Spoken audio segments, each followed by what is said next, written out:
तर नमस्कार मैत्रिणींनो. तर पाऊस झालेला आहे, चालू पाऊसच झाले आहे सुरुवात, आणि तितक्यातच माझं पण तूप तयार झालेलं आहे. तर तुम्ही बघू शकता तूप काय छान तयार झालेलं आहे. तर एकदम रेडीमेड तुपासारखं वाटतंय ते, पण मी घरी बनवलेलं आहे.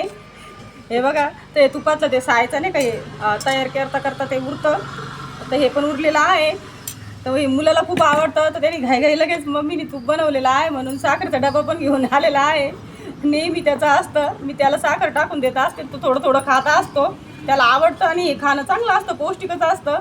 तर याच्या मागे मला कधी असं तूप वगैरे काही बनवता येत नव्हतं, तर आता माझा दुसरा तिसरा टाईम आहे, पण आता छान तूप झालेला आहे. मी शिकले आता. मला हे तूप वगैरे काही बनवताच येत नव्हतं बरं का, कारण फ्रीज वगैरे काही नव्हतं. तर आता हे फ्रीज असल्यामुळं साय वगैरे साठलं जाती, आणि गाव फिरण्यात 1 महिना गेला, त्याच्यामुळं चांगलं साय साठलेली होती, तर मस्त तूप पण झालेलं आहे. तर तुम्हाला पण आवडतं का असं तूप वगैरे बनवायला घरच्या घरी? तर मला कमेंटमध्ये नक्की सांगा. तर बाय.